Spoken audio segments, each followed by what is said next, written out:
अब प्रवचन प्रारंभ करते हैं।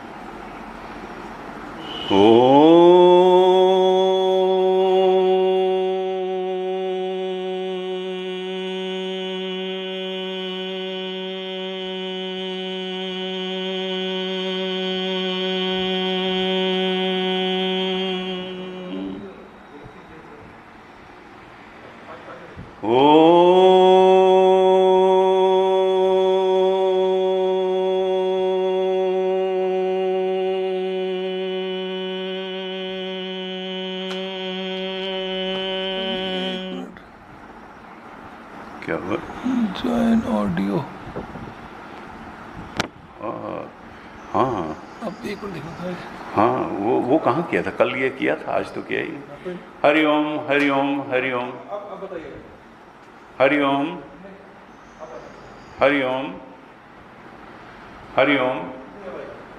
ओम नमः शिवाय, ओम नमः शिवाय। आ रही है बस, हैं? ठीक आ रही?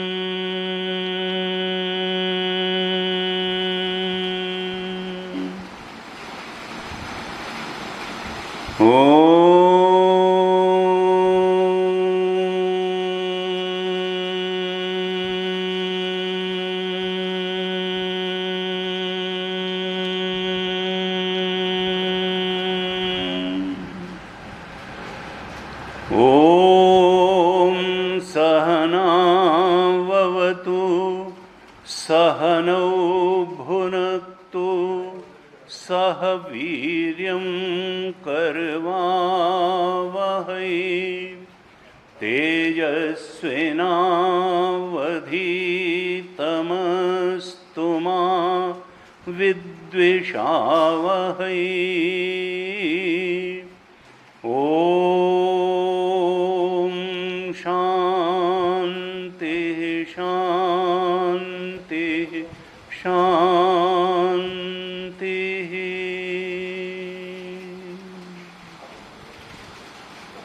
सदाशिवसमारम्भां शङ्कराचार्यमध्यमाम् अस्मदाचार्यपर्यन्तां वन्दे गुरुपरम्पराम्।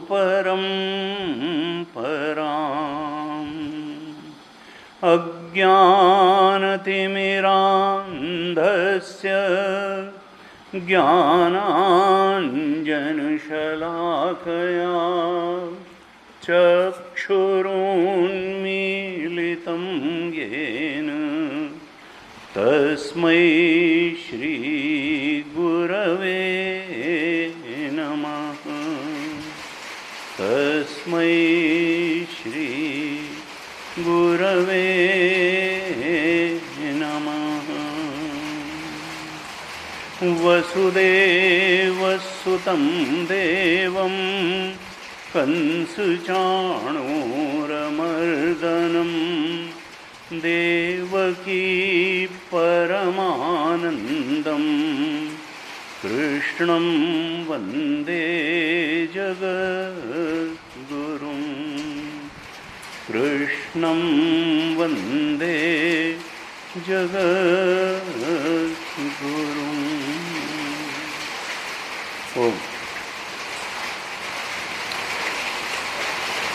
श्रीमद् भगवत गीता पर प्रवचन की श्रृंखला में हमने कल थोड़ी सी मूलभूत बातें देखी जिनके बारे में भगवत गीता में भगवान कृष्ण इशारा करते हैं। गीता एक कालजयी ग्रंथ है, सार्वकालिक सार्वदेशिक ग्रंथ है और मनुष्य मात्र के लिए है। मनुष्य मात्र के लिए ही क्यों है?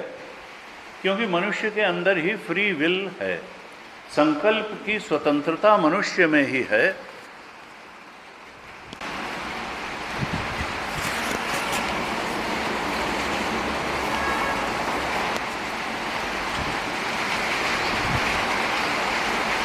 मनुष्य में संकल्प की स्वतंत्रता होने के कारण अपने ही कार्यों पर नैतिक निर्णय मनुष्य दे सकता है, अपने विचारों को एनालाइज कर सकता है, अपनी भावनाओं को एनालाइज कर सकता है, अपने कर्मों को एनालाइज कर सकता है, अपने कर्मों को एक दिशा दे सकता है, अपने विचारों को एक दिशा दे सकता है, अपनी भावनाओं को एक दिशा दे सकता है। और ये संकल्प की स्वतंत्रता, ये फ्री विल सारे ही प्राणियों में केवल मनुष्य को प्राप्त है। इसलिए मनुष्य को ही उपदेश की आवश्यकता भी है। गाय और बैल को और बकरी को उपदेश की आवश्यकता नहीं है, न शेर और गीदड़ और बंदर को उपदेश, क्योंकि उनके पास फ्री विल नहीं है। वो प्रकृति से चालित हैं। गाय को हरा चारा दिखाएंगे पास आएगी, डंडा दिखाएंगे, बस इतना विवेक है। विवेक इन पशुओं या अन्य प्राणियों के पास विवेक जागृत नहीं है। मनुष्य का विवेक जागृत है। मनुष्य के पास संकल्प की स्वतंत्रता है। वो दूसरों के कर्मों पर भी नैतिक निर्णय दे सकता है, दूसरों की भावनाओं को समझ करके दूसरे को भी उपदेश दे सकता है और अपने भी विचार, भावना और कर्मों में सुधार कर सकता है, परिष्कार कर सकता है। वो चाहे तो अपने जीवन को ब्रह्मबोध के स्तर तक ऊपर उठा ले और चाहे तो वो अत्यंत पतित जीवन भी जी सकता है। ये सारी संकल्प की स्वतंत्रता, अपने जीवन का उत्कर्ष और अपने जीवन का पतन, इसके लिए मनुष्य स्वयं उत्तरदायी है, अपने कर्मों के लिए उत्तरदायी है और कर्म से उत्पन्न होने वाली परिस्थितियों के लिए भी मनुष्य स्वयं ही उत्तरदायी है। कल भी हमने चर्चा की कि इस सृष्टि में एक कर्म सिद्धांत है और उस कर्म सिद्धांत के चलते ही हम इस मनुष्य शरीर में आए हैं और इस मनुष्य शरीर में आने के बाद जो माता पिता हमें मिले, जो घर मिला, वो भी उस कर्म सिद्धांत के अनुसार ही मिला। हमारे जीवन में जो परिस्थितियां आती हैं, अच्छी बुरी, अनुकूल प्रतिकूल, सुखदाई दुखदाई, वो भी उस कर्म सिद्धांत का ही परिणाम हैं। कल भी हमने चर्चा की कि बिना कॉज के कोई इफेक्ट नहीं होता। इस सृष्टि में अचानक कोई घटना नहीं घटती। अगर हम किसी चीज़ को कहते हैं कि इट इज़ मेयर एक्सीडेंट, ये संयोग की बात है, तो ये हमारी केवल अज्ञानता के कारण है। इस सृष्टि में संयोग मिलाने वाले परमात्मा हैं और परमात्मा भी हमारे कर्म के अनुसार ही संयोग बनाता है। उसके एक तीर से दो निशाने नहीं होते, उसके एक तीर से अनेक निशाने होते हैं। तो वेदांत कहता है, गीता कहती है कि हे मनुष्य, सबसे पहले तो तुम ये करो कि तुम्हारे जीवन में अगर कुछ अनुकूल घट रहा है तो उसके लिए तुम उत्तरदायी हो, जिम्मेदार हो और तुम्हारे कर्म जिम्मेदार हैं। अगर कुछ प्रतिकूल घट रहा है तो भी उसके लिए पूरी तरह से तुम ही जिम्मेदार हो, कोई और जिम्मेदार नहीं है। इस प्रकार से जब हम अपने जीवन की, अपने कर्मों की, अपने विचारों, अपनी भावनाओं की, अपने सुख दुख की जिम्मेदारी स्वयं लेंगे, तभी हमारा ध्यान जाएगा कि अगर जीवन में दुखद परिस्थिति आती है, अगर मन मलिन हो जाता है, तो उसका कारण क्या है। और तब गीता जैसे शास्त्र हमारे सहयोग के लिए आते हैं कि देखो, इसका कारण तुम्हारा कर्म है, और कर्म अचानक नहीं हो जाता है। कर्म के पीछे तो तुम्हारी कामना होती है, इसके पीछे, कर्म के भी पीछे तुम्हारी कामना है।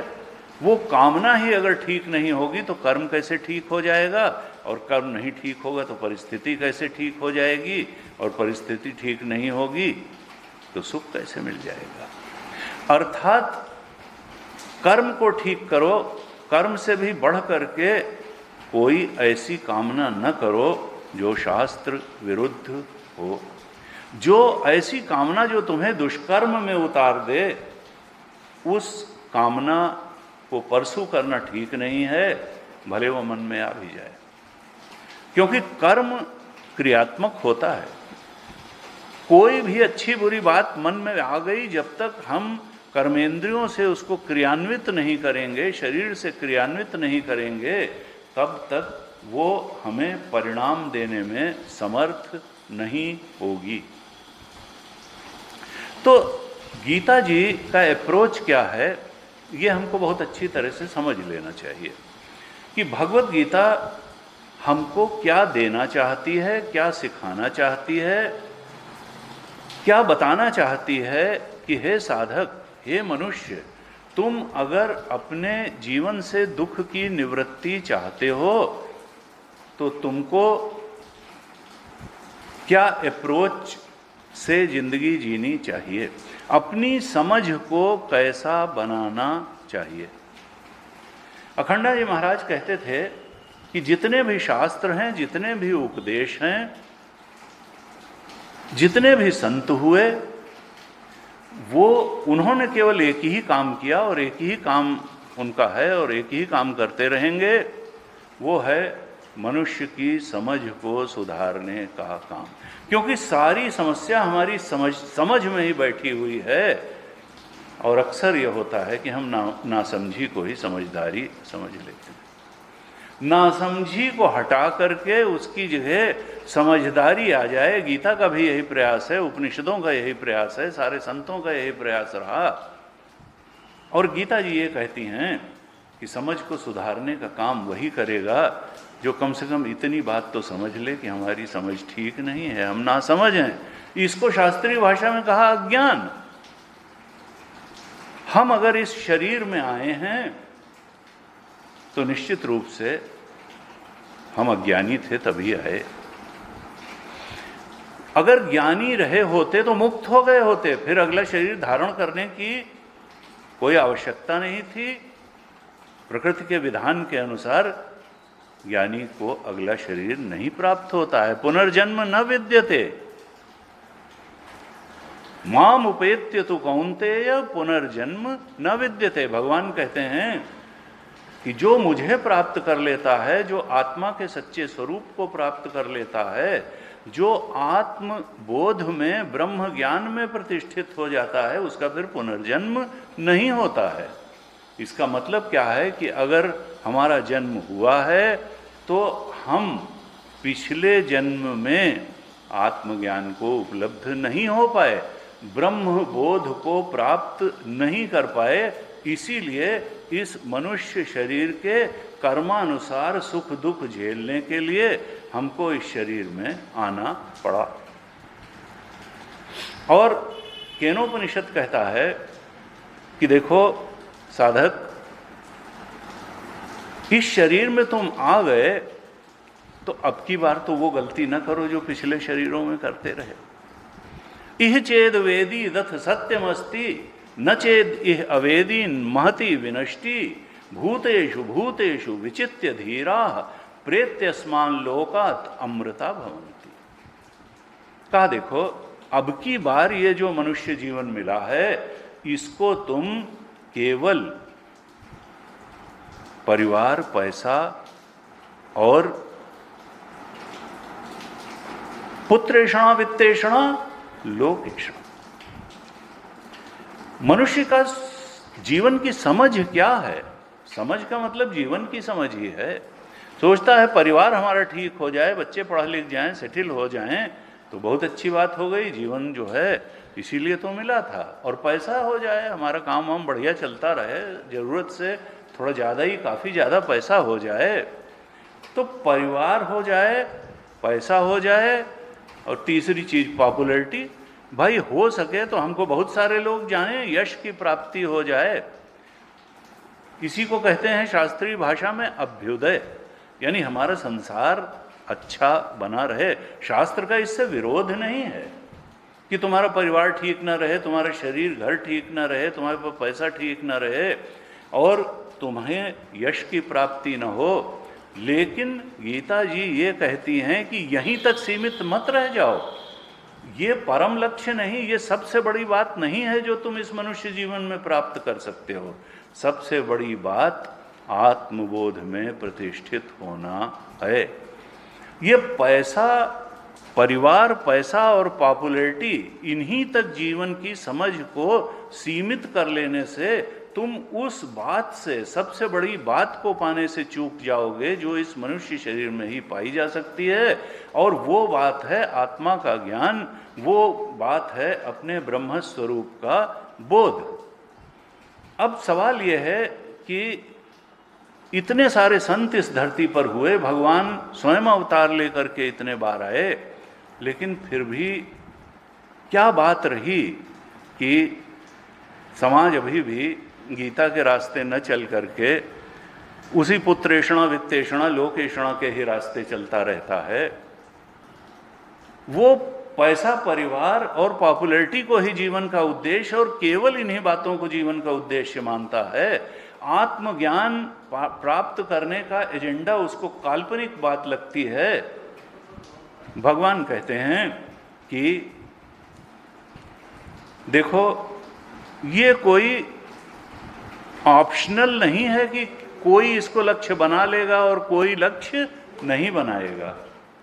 ये तो कंपलसरी है मानव मात्र के लिए, उसको आत्मज्ञान को जीवन का चरम और परम लक्ष्य बनाना और बनाना ही पड़ेगा। क्यों बनाना पड़ेगा? कि बिना इसको प्राप्त किए जीवन से दुखों की निवृत्ति नहीं होगी। हम अगले 50 जन्म में भी अगर गीता के ज्ञान की शरण नहीं लेंगे, जीवन से दुख की निवृत्ति नहीं होगी। हम अपने को चाहे जितना इंटेलिजेंट समझें, हम अपने को चाहे जितना सक्सेसफुल समझें, हमारे बस की बात नहीं है कि हम सर्वोच्च सुख को प्राप्त कर लें और दुखों की निवृत्ति कर दें, जीवन में अनर्थ की निवृत्ति कर दें। जीवन से सर्व अनर्थ की निवृत्ति अगर हो सकती है तो वो आत्मज्ञान से ही हो सकती है, अपने ब्रह्म स्वरूप के बोध से ही हो सकती है। उस सुख की जिसकी हमको जन्म जन्मांतर से तलाश है, जिसके लिए अनेक योनियों में जा करके इस जीव ने अनेक देहों में जा करके अनेक अनेक भोगों को भोगा, लेकिन उसकी सुख भोगने की लालसा अतृप्त ही रह गई। ये अतृप्त ही रह जाएगी जब तक अक्षय आत्म सुख, ब्रह्म सुख की प्राप्ति नहीं हो जाएगी। गीता जी के 5वें अध्याय में भगवान ने कहा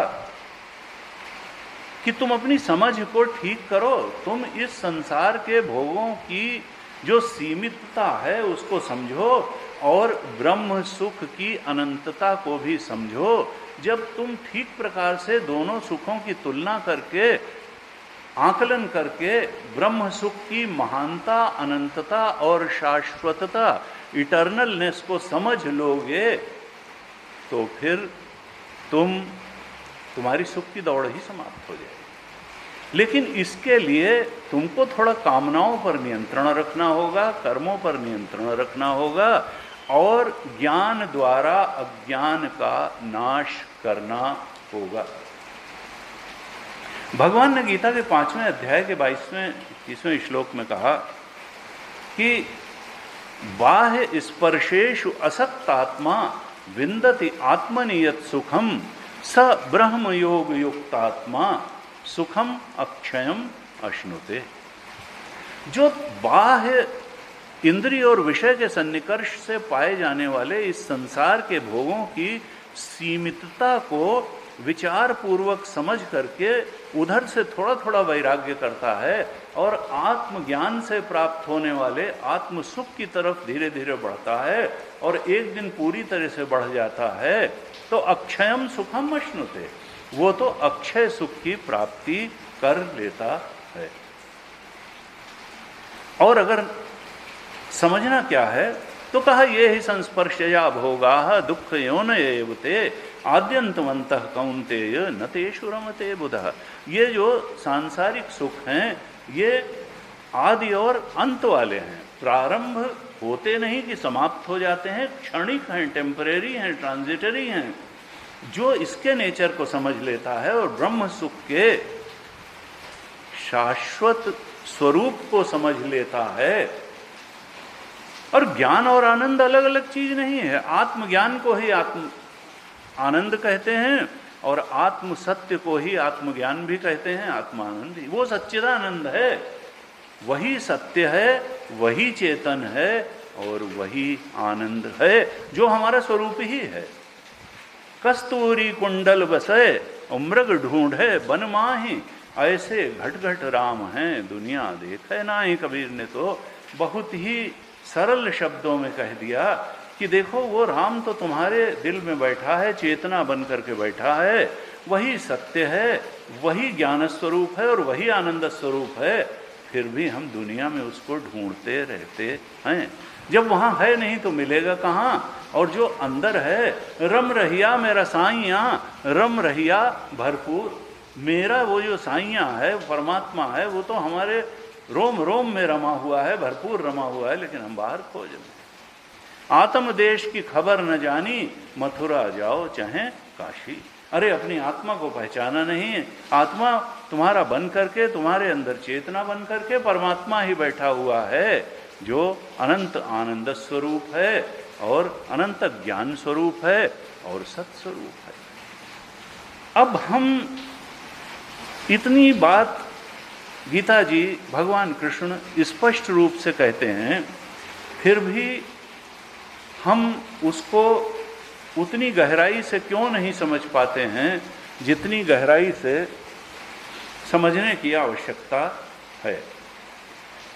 अब इसका कारण यह है कि हमारे मन में अनेक प्रकार के आग्रह बैठे हैं, पूर्वाग्रह बैठे हैं, दुराग्रह बैठे हैं, और हम उन पूर्वाग्रहों से, दुराग्रहों से पीछा नहीं छुड़ा पाते। हमको भगवान की वाणी के मुकाबले अपने दुराग्रह पूर्वक किए गई, बनाई गई धारणाएं सुपीरियर लगती हैं, बेहतर लगती हैं। नहीं नहीं, हमने जो समझा है, हमने जीवन का जो अनुभव किया है, अरे भाई वो गीता से ऊपर का अनुभव है, ऐसा बिल्कुल नहीं हो सकता है। भगवान तो हमें हमारे सारे जन्मों को जानते हैं। तान्य हम वेद सर्वाणी न त्वं वेत्थ परंतप। अर्जुन से कहा मैं तुम्हारे और इन राजाओं के सारे जन्मों को जानता हूं और तुम नहीं जानते हो कि तुम पिछले जन्मों में क्या क्या थे। इसलिए मैं जो बात कह रहा हूं वो एक जन्म की परिस्थितियों को नहीं, जन्म जन्मांतर की परिस्थितियों को देख करके तब बता रहा हूं। और तुम्हारा दृष्टिकोण इस एक जीवन में जो थोड़े बहुत तुम्हारे अनुभव हैं उन्हीं पर आधारित तुम्हारी जीवन की समझ है। इसलिए तुमको अगर जीवन की सच्ची समझ बनानी है तो अर्जुन मैं जो कह रहा हूं वैसी समझ बनाओ और उसके अनुसार कार्य करो। लेकिन जब तक हम अपने पूर्वाग्रह, दुराग्रह, आग्रह, गलत आग्रह नहीं छोड़ेंगे तब तक सच्ची समझ बनेगी नहीं। अब ये क्यों नहीं बन पाती है?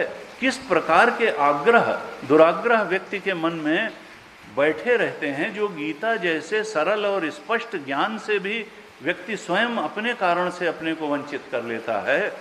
उसका एक दृष्टांत देना चाहूँगा। हमारे एक बहुत निकट के व्यक्ति जब उनको कुछ शास्त्र की बात बताई, ज्ञान की बात बताई, तो एक तो लोग, अच्छा भाई ज्ञान चर्चा वो काफ़ी हो गई, जैसे कि ज्ञान चर्चा कोई हंसी की बात हो। अरे इसी जीवन के सर्वोच्च बोध तक पहुंचाने के लिए ज्ञान चर्चा है। ज्ञान चर्चा कोई दूसरी दुनिया वालों के लिए नहीं है, दूसरी दुनिया की बात नहीं है, तुम्हारे ही लिए है, तुम्हारे बगल वाले या किसी सन्यासी के लिए नहीं है, मनुष्य मात्र के लिए है ज्ञान चर्चा। और ज्ञान से ही उस सर्वोच्च तक पहुंचा जा सकता है। गीता का ये संदेश है। तो एक सज्जन मिले, उन्होंने कहा कि जब थोड़ी सी बात हुई तो जो ज्ञान मार्ग और शास्त्र की बात सुनना नहीं चाहते, जो अहंकार से ग्रस्त होते हैं, अपने छोटे ज्ञान और इस संसार की छोटी उपलब्धियों को ही बहुत बड़ी मान करके जो अहंकार से ग्रस्त हो जाते हैं, गलत धारणाओं से ग्रस्त हो जाते हैं, वो गीता की सच्ची और स्पष्ट बात को सुनना ही नहीं चाहते हैं, बल्कि 10 तरीके के कुतर्क करके उसको छोटी बात बताने की कोशिश करते हैं और इस तरह से अपने कल्याण का मार्ग अवरुद्ध कर लेते हैं। तो उन सज्जन ने जब थोड़ी बहुत कुछ बात हुई, क्योंकि हमारे साथ तो बैठेंगे तो हम संसार की बात करेंगे नहीं, हम तो गीता की बात करेंगे, उपनिषद की बात करेंगे, साधना की बात करेंगे। तो और उनको हमारी कोई बात पसंद नहीं आ रही थी और हमें उनकी कोई बात पसंद नहीं आ रही थी। वो अपनी लाइन से हटने को तैयार नहीं थे और मैं अपनी लाइन से हटने को तैयार नहीं था, क्योंकि मैं तो ऋषियों की प्रशस्त मार्ग पर चल रहा था, उन बातों को कर रहा था। तो मैं कैसे उनकी बात को बड़ा ऊंचा मान करके नतमस्तक हो जाता और उनको गुरु मान लेता। क्योंकि अक्सर क्या होता है कि व्यक्ति शिष्य बनने के बजाय गुरु बनना ज़्यादा पसंद करता है। मेरे पास भी लोग आते हैं तो उपदेश सुनने के बजाय उपदेश करना ज़्यादा ठीक समझते हैं कि भाई ये तो, इनको तो दुनिया का कुछ आइडिया नहीं, इनको कुछ बता दें, थोड़ा ज्ञान दे दें इनको।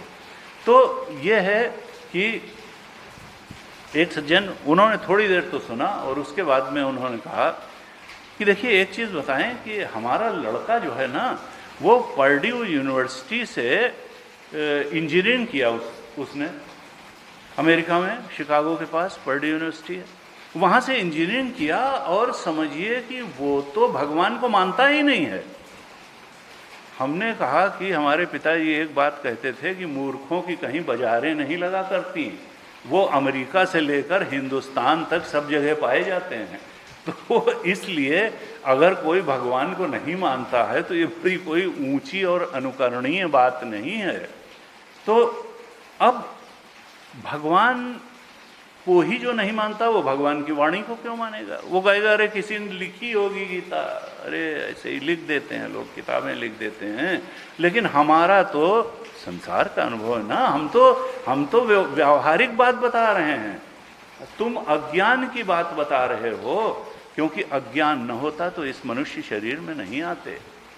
अविद्यायाम अंतरे वर्तमानाः स्वयं धीराः पंडितम मन्यमानाः दंद्रम्यमाणा पर्यन्ति मूढ़ाः अंधे नैव नीयमाना यथान्धाः। कठोपनिषद में कहा कि व्यक्ति है तो अज्ञानी, और गीता जी में ज्ञानी और अज्ञानी का मतलब ये नहीं है कि जिसको संसार का बहुत सारा ज्ञान है वो ज्ञानी है, नहीं, आत्मज्ञान जिसको नहीं है वो अज्ञानी है। गीता की दृष्टि में ज्ञानी का अर्थ ब्रह्मज्ञानी है, आत्मज्ञानी है, और इसके अलावा जो भी ज्ञान है उसको पा लेने वाले को गीता ज्ञानी नहीं मानती। वो काम चलाऊ ज्ञान है, वो जागृत अवस्था का ज्ञान है, वो इस शरीर को चलाने के लिए एक काम चलाऊ ज्ञान है, वो मुक्ति देने वाला ज्ञान नहीं है, वो अक्षय सुख में प्रतिष्ठित करने वाला ज्ञान नहीं है, वो जीवन से दुख की आत्यंतिक निवृत्ति कर दे ऐसा ज्ञान नहीं है। वैसा ज्ञान तो कर्मयोग और सांख्य योग के गीता के पथ पर चल करके अपने चेतन स्वरूप के ब्रह्मत्व का अनुभव करके ही पाया जा सकता है, और आत्मा के ब्रह्मत्व के ज्ञान को ही गीता ज्ञान कहती है। बाकी इसके अलावा जो भी है ज्ञान जिसको हम समझते हैं, असल में वो अज्ञान के अंतर्गत है। मूल अविद्या क्या है? आत्मा की जो अज्ञान है, अविद्या है, वो मूल अविद्या है। और ये सब तो तूला विद्याएं हैं, ये तुलनात्मक विद्याएं हैं शरीर को चलाने के लिए, जो संसार में काम चलाने के लिए जो कलाएं हैं, विद्याएं हैं, वो तो तूला विद्या है। मूल अविद्या आत्मा का अज्ञान ही है। तो इसीलिए गीता जी ने कहा कि देखो, श्रद्धावान लभते ज्ञानम तत्परः संयतेन्द्रियः और ज्ञानम लब्ध्वा पराम शांतिम अचिरेणाधिगच्छति। अर्जुन से कहते हैं भगवान कि देखो, गीता के ज्ञान में, आत्मज्ञान में कौन प्रतिष्ठित होगा? जो श्रद्धालु होगा, श्रद्धा रखेगा। अगर श्रद्धा नहीं रखेगा तो ज्ञान व्यान नहीं होगा, क्योंकि एक तो है अज्ञानी और ऊपर से है अश्रद्धालु। तो अगर ठीक है, अज्ञानी तो सभी हैं, जो भी शरीर में आया है वो अज्ञानी ही है। अगर आत्मज्ञानी रहा होता तो पिछले जन्म में ही मुक्त हो गया होता। तो अज्ञानता तो मनुष्य की जन्म से ही सिद्ध है। अगर कुछ ही जात सिद्ध योगी होते हैं, रमण महर्षि जैसे, जो कि जन्म से ही कुछ बात करते हैं, प्रकृति के विधान के अंतर्गत वो ज्ञान देने आते हैं। लेकिन बाकी लोगों को तो गुरु चरणों में बैठ करके शास्त्र के ज्ञान से अनुग्रहित होकर के ही ज्ञानी बनना है, और तभी ज्ञान प्राप्त हो सकता है। तो सारे ही मनुष्य, करीब करीब सारे ही मनुष्य जन्म से तो अज्ञानी होते हैं। लेकिन भगवान कहते हैं अज्ञानी होना कोई बुरी बात नहीं है, लेकिन अगर श्रद्धालु भी नहीं हो तो ये तो जरूर बुरी बात है। क्योंकि अगर तुम श्रद्धालु भी नहीं होगे तब तो तुमने अपने ज्ञान पाने के सारे रास्ते ही बंद कर लिए। श्रद्धावान लभते ज्ञानम। और तुम तत्परता पूर्वक अगर गीता में गुरुमुख से श्रवण नहीं किया गीता के उपदेशों का, तो फिर ज्ञान कहाँ से मिलेगा? तत्पर संयतेन्द्रिया, तुम्हें इंद्रिय संयम नहीं होगा, धर्म के प्रति तुम्हारी आस्था नहीं होगी। जो श्रद्धा नहीं करेगा भगवान में, शास्त्र में, वो धर्म का पालन भी कैसे करेगा? आचरण धर्मानुसारी कैसे करेगा? वो गुरु के वचनों को कैसे सुनेगा? गीता के वचनों में श्रद्धा नहीं करेगा, भगवान में और धर्म में श्रद्धा नहीं करेगा, तो वो दुष्कर्म करेगा और फिर परेशान होगा, दुखी होगा, और फिर कहेगा अरे सुख दुख तो जीवन है, सभी प्राप्त करते हैं। अपनी मुक्ति का मार्ग ही वो रोक लेगा। इसलिए कहा कि देखो, अज्ञानी हो तो कोई दिक्कत की बात नहीं है, ज्ञानी हो जाओगे, लेकिन श्रद्धा रखना आवश्यक है। किस पर श्रद्धा? शास्त्र पर श्रद्धा, भगवान पर श्रद्धा, सद्गुरु पर श्रद्धा, शास्त्र के वचनों पर श्रद्धा, गीता के श्लोकों वाक्यों पर श्रद्धा और वेदांत के वचनों में श्रद्धा। तो ऐसी अगर श्रद्धा वाला होगा तो निश्चित रूप से ज्ञान को उपलब्ध हो जाएगा। थोड़ा तत्पर होना चाहिए, थोड़ा इंद्रिय संयम, मन संयम रूप तप वाला होना चाहिए। ऐसे करोगे तो ज्ञानम लब्ध्वा पराम शांतिम, तुम आत्मज्ञान ब्रह्मबोध को प्राप्त कर लोगे और परम शांति, परम सुख को प्राप्त कर लोगे और तुरंत प्राप्त करोगे। ज्ञान हुआ क्योंकि अज्ञान ही तो बाधा था, हमारी कामनाएं, हमारी वासनाएं ही तो बाधा थी, हमारा जीवत्व ही तो बाधा था। हम जो एक अखंड सर्वव्यापक चेतन होते हुए भी अपने को कर्ता भोक्ता जीव मान करके बैठे थे, जो ये दो गलत बुद्धियां हमारे अंदर थीं कि मैं देह हूं और संसार सत्य है, इन दो मिथ्या धारणाओं को लेकर के जो हम जीवन जीते चले जा रहे थे, इन पर जैसे ही कुठाराघात होगा और ये मालूम पड़ेगा कि ये देह भी एक टूल है, ये संसार भी एक नाट्यशाला के ज़्यादा कुछ नहीं है, हमको इनका उपयोग करना है। किस लिए उपयोग करना है, किस प्रयोजन से उपयोग करना है? कहा अपनी आत्मा के ब्रह्मत्व, यही चेतना जो हमारे अंदर मैं करके स्फुरित हो रही है, इसके ब्रह्मत्व को जानने का प्रयोजन रख करके अगर इस देह का इस्तेमाल कर लिया, इस संसार का इस्तेमाल कर लिया, तब तो समझ लो जीवन कृतार्थ हो गया, और नहीं तो फिर पुनरपि जन्म पुनरपि मरणम पुनरपि जननी जठरे शयनम, यही चलता रहेगा। और सुख दुख के हिचकोले खाते हुए जैसे अनेक जन बीत गए, आगे भी बीतते रहेंगे। तो कहा कि अज्ञानी हो तो कोई बात नहीं, लेकिन श्रद्धा रखो। गीता का ये खुला संदेश है भगवान का, क्योंकि ज्ञान तभी होगा जो अश्रद्धालु होगा, अज्ञानी के साथ अश्रद्धालु भी होगा, श्रद्धालु उसको, उसके लिए सारी संभावनाएं समाप्त हैं। और भगवान ने थोड़ा डांटा भी उसको। गीता में कहा कहा अज्ञश्च अश्रद्धानश्च, चौथे अध्याय के अंत अज्ञश्च अश्रद्धानश्च संशयात्मा विनश्यति नायम लोकोस्ति न परो न सुखम संशयात्मना। जो अश्रद्धालु है, एक तो अज्ञश्च, अज्ञानी तो है, ये तो चलो अज्ञानी तो सब थे, लेकिन जो साधक है, जो शिष्य है, उसने कम से कम गुरु पे श्रद्धा की, गीता के वचनों पे श्रद्धा की, भगवान की कृपा पर श्रद्धा की, तो श्रद्धावान उसको ज्ञान प्राप्त हो। लेकिन अज्ञानी के साथ साथ अज्ञश्च अश्रद्धानश्च, अगर अज्ञानी के साथ साथ अश्रद्धालु भी है तब तो भाई उसके लिए संभावना नहीं। संशयात्मा, और संशय भी करता है कि हमारा लड़का जो पर्ड्यू यूनिवर्सिटी से जिसने इंजीनियरिंग किया उसकी बात भाई ज़्यादा ठीक है कि गीता की बात ज़्यादा ठीक है। संशय में पड़ गया, नहीं वो लड़का भाई अमेरिका में पढ़ के आया, उसकी बात। हमने उनसे कहा अभी तो आपका लड़का जो है खाली अमेरिका से उसने जो है पर्ड्यू यूनिवर्सिटी से इंजीनियरिंग की डिग्री ली है। अरे वो नासा का टॉप मोस्ट साइंटिस्ट भी होता तो भी वो भगवान कृष्ण के पैरों की धूल भी नहीं होता, और उसके वचन भगवान कृष्ण के वचनों के सामने कचरे के डब्बे में फेंक देने लायक होते अगर भगवान कृष्ण के विरोधी वचन वो बता रहा होता कि ठीक है। इसलिए पहली बात तो यही समझ ठीक करनी चाहिए कि हमारी प्रमाण बुद्धि कहाँ हो, गीता के वचनों में हो या मेरे तेरे इसके उसके बेकार के लोगों के वचनों में, सो कॉल्ड सक्सेसफुल लोगों के वचनों में हो। नहीं, स्वयं को हर आदमी महान कहता है। एक बार एक संत थे कबीर पंथ के, तो मैंने कहा भाई वो फलाने वो कहते हैं कि मैंने ये कर दिया, मैंने ये कर दिया, मैंने ये कर दिया, और ऐसा होता तो मैं ये कर देता, मैं ये कर देता, मैं ये कर देता। वो सुनते रहे और बहुत तपे हुए संत थे। उन्होंने कहा कि देखिए ऐसा है कि स्वयं को महान कहने से आज तक कोई महान नहीं हुआ, जब दूसरे उसको महान कहते हैं तभी वो महान होता है। तो मैंने कहा हाँ, ये तो बात इन्होंने बहुत पते की कही कि भाई दूसरे। तो अब सवाल ये है कि एक कालजयी कृति है गीता, और ये सबसे ज़्यादा बिकने वाली पुस्तक है, सबसे ज़्यादा सम्मानित पुस्तक है इस धरती पर, और आपने एक छोटे मोटे व्यक्ति जिसने छोटी मोटी सफलताएं हासिल की उसके वाक्यों को प्रमाण मान लिया, और गीता के वचनों में कोई प्रमाण बुद्धि आपकी नहीं हुई, तो फिर आपने रास्ते बंद कर लिए, संशयग्रस्त हो गए गीता के वचनों के प्रति।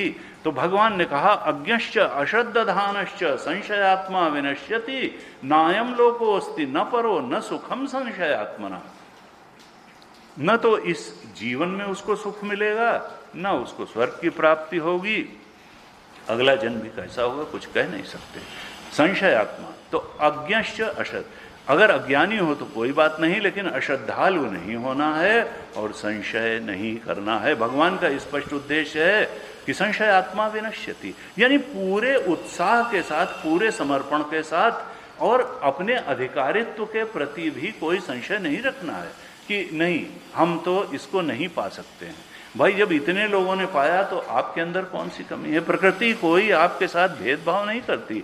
दूसरों को जैसा मन दिया, जैसी बुद्धि दी, जैसी इंद्रियां दी, जैसा शरीर दिया, जैसा संसार दिया, वो सब आपको भी मिला हुआ है। और नहीं भी मिला हुआ है तो आप साधना से प्राप्त कर सकते हैं, कर्म सत्कर्म से प्राप्त कर सकते हैं, और नहीं तो भगवान की प्रार्थना से प्राप्त कर सकते हैं, भगवान की कृपा से प्राप्त कर सकते हैं। विवेक चूड़ामणि में तीसरे श्लोक में ही भगवान शंकराचार्य ने लिखा मनुष्यत्वम मुमुक्षुत्वम महापुरुष संशय त्रयम एतद दुर्लभम लोके। ये तीनों बात बहुत दुर्लभ हैं। मनुष्य का जीवन मिल जाना, और फिर मनुष्य के अंदर स्वरूप बोध की आकांक्षा भी, मनुष्यत्म इंसान के अंदर इंसानियत आ जाना, मनुष्य के अंदर मनुष्यता आ जाना, थोड़ा नैतिक बातें आ जाना, जिज्ञासा आ जाना कि हम क्यों आए, क्या करने के लिए आए, जीवन का लक्ष्य क्या है, ऐसी बातों की तरफ अगर विचार चला जाना तो मनुष्यत्वम और मुमुक्षुत्वम, मोक्ष की इच्छा हो जाना कि भाई ये क्या है, और महापुरुष, और फिर कोई सद्गुरु भी मिल जाए, महापुरुष संश्रय। तो त्रयम एतद दुर्लभम लोक। अगर तीनों अवसर मिल गए हैं और फिर भी कोई व्यक्ति अवसर गंवाता है तो फिर अब जिसको कहा जाए कि उसका तो भगवान ही मालिक है। अगर कोई अपने आग्रह और दुराग्रह को छोड़ने को ही तैयार नहीं है तो ऐसे ही लोगों के लिए भगवान कृष्ण ने गीता में भी कहा और हमारे संतों ने भी बहुत तरह से कहा। कबीर ने कहा कि मूर्ख के समझावते ज्ञान गांठ को जाए और कोयला होए न उजरो सौमन साबुन खाए। ऐसे जो अज्ञानी और अश्रद्धालु दोनों क्वालिटी रखने वाले हैं या डिस्क्वालिफिकेशन रखने वाले हैं, उनको उपदेश नहीं करना चाहिए। अपना समय नष्ट होगा, अपनी वाणी नष्ट होगी, ग्रंथ का अपमान होगा, भगवान का अपमान होगा। तो कहा कि मूर्ख के समझावते ज्ञान गांठ को जाए और कोयला हो, उनके अंदर कोई फर्क नहीं पड़ेगा। कोयला होए न उजरो सौमन, आप उनको। और तुलसीदास जी ने कहा कि देखो मूर्ख हृदय न चेत, जो अपने दुराग्रह को पूर्वाग्रह को छोड़ने को ही तैयार नहीं है, उसके हृदय में कभी ज्ञान व्यान नहीं होगा, न निर्मलता प्राप्त होगी। कहा मूर्ख हृदय न चेत, जो गुरु मिले विरंची सम। चाहे ब्रह्मा जी स्वयं गुरु बन करके आ जाएंगे तो भी उसका कुछ होने वाले नहीं है, समझा नहीं सकते, क्योंकि समझने की जिम्मेदारी शिष्य की है, गुरु केवल समझा सकता है। अगर किसी ने दृढ़ कर लिया कि हम समझने को ही तैयार नहीं हैं, तो फिर बड़ा से बड़ा गुरु ब्रह्मा भी आ जाएंगे तो असमर्थ हो जाएंगे। तो गीता कहती है कि देखो हमारा अप्रोच क्या हो। मैंने इसीलिए इतनी विस्तार से आज इस बात पर चर्चा करी कि हमको बिल्कुल स्पष्ट हो जाना चाहिए कि हम श्लोक वाइज गीता में प्रवेश करें। उसके पहले गीता को सुनने समझने के लिए हमारा अप्रोच क्या हो, ये बहुत स्पष्ट होना चाहिए कि अगर हमारी कोई भी धारणा गीता के वचनों के विपरीत है तो वो गलत धारणा है और हमको उसको छोड़ना होगा, चिंतन पूर्वक छोड़ना होगा, प्रयास पूर्वक छोड़ना होगा। तभी गीता जी की शरण में जब हम जाएंगे, मेरी शरण में नहीं गीता। कई लोग ये जो है कंफ्यूजन कर देते हैं कि आप जो कहते हैं मेरी अपनी कोई बात ही नहीं है, हम तो गीता पढ़ा रहे हैं, गीता की बात कर रहे हैं, गीता पर प्रवचन कर रहे हैं, हमारी कोई बात नहीं है, सब बात गीता की है, ये मान लीजिए। और गीता की शरण में जाना पड़ेगा, पूर्ण रूपेण समर्पण के साथ जाना पड़ेगा। और अगर गीता के प्रति हमने समर्पण कर लिया तो हमारा जीवन कृतार्थ हो जाएगा, कृतकृत्य हो जाएगा और वास्तव में ये मनुष्य जीवन जिस लिए मिला था वो यात्रा सिद्ध हो जाएगी।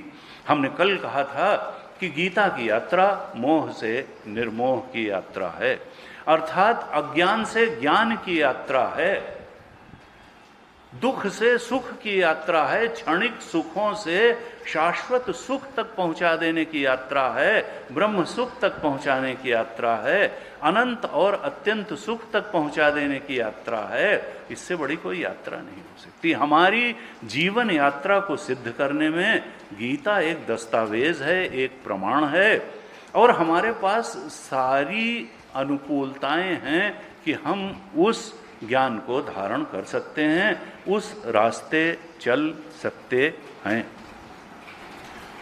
गीता तो उपनिषदों का सार है और उपनिषद भी वही बात कहते हैं जो भगवान कृष्ण ने गीता में कही। श्वेताश्वतर उपनिषद में कहा कि यदा चर्म वदाकाशम वेष्टयिष्यन्ति मानवाः तदा देवम अविज्ञाय दुःखस्यांतो निगच्छति। इस मनुष्य के जीवन से दुख का पूर्णतया निवारण तभी हो सकता है जब वो उस देव को, आत्मदेव को, ब्रह्मदेव को, अपने स्वरूप को ठीक प्रकार से समझ ले।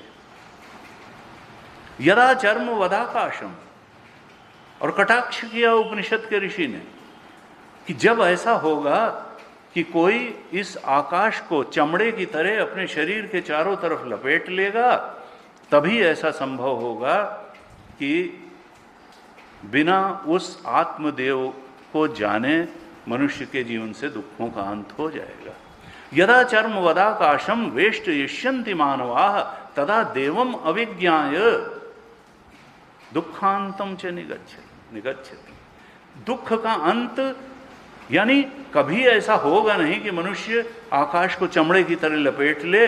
इसका मतलब कि बिना उन आत्मदेव के सच्चे स्वरूप को जाने पहचाने, उसमें दृढ़ बोध के साथ स्थित हुए, ऐसा हो ही नहीं सकता है कि मनुष्य के जीवन से दुखों की निवृत्ति हो जाए और अक्षय सुख की प्राप्ति हो जाए। तो गीता जी का प्रयोजन क्या है? दुखों की आत्यंतिक निवृत्ति और परम सुख की प्राप्ति। और उसके लिए गीता जी का मार्ग भी बड़ा स्पष्ट है, लेकिन वो मार्ग पर वही चल सकता है जो श्रद्धावान हो, तत्पर हो, संयतेंद्रिय हो। और वो मार्ग कर्मयोग और ज्ञान योग का मार्ग है। कर्मयोग और सांख्य योग या ज्ञान योग का मार्ग है, दो ही बातें।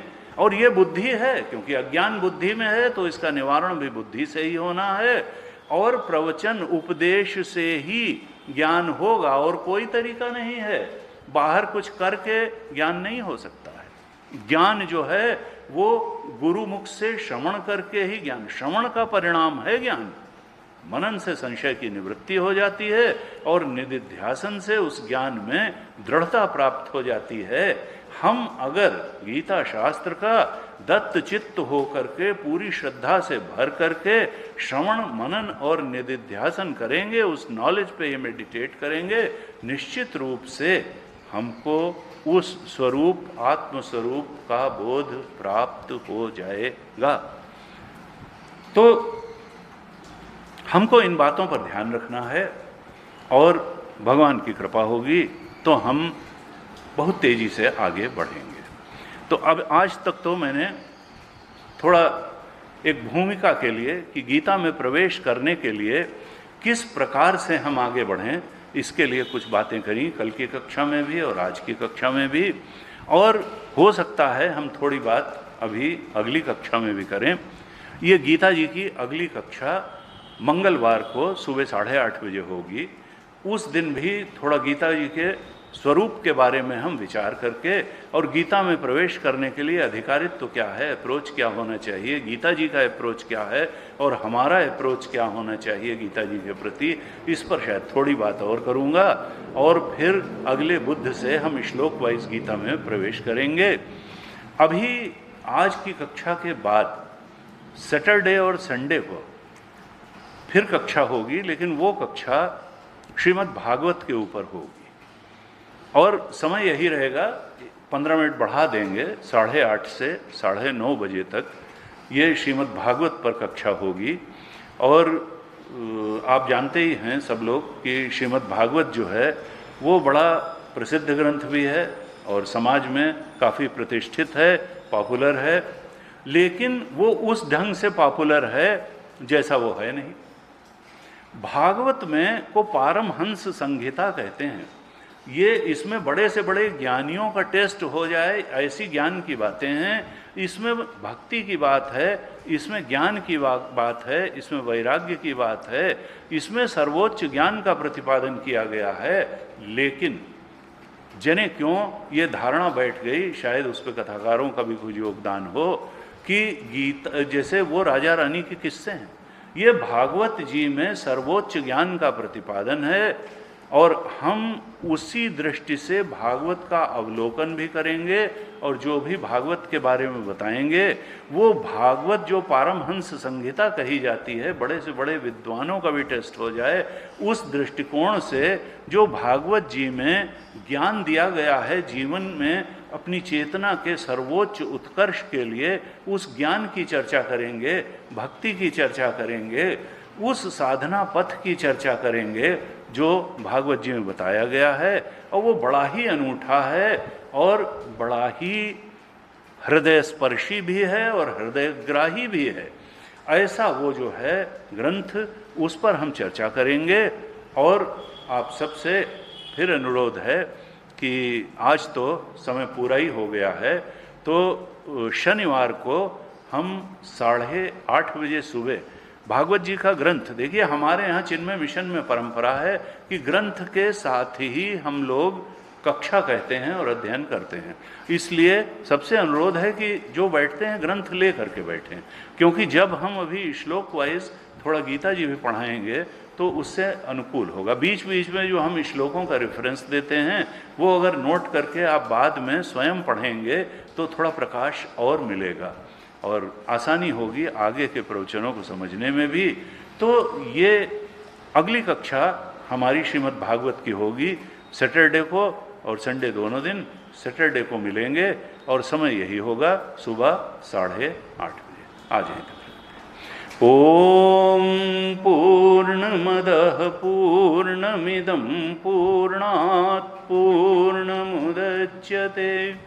पूर्णस्य पूर्णमादाय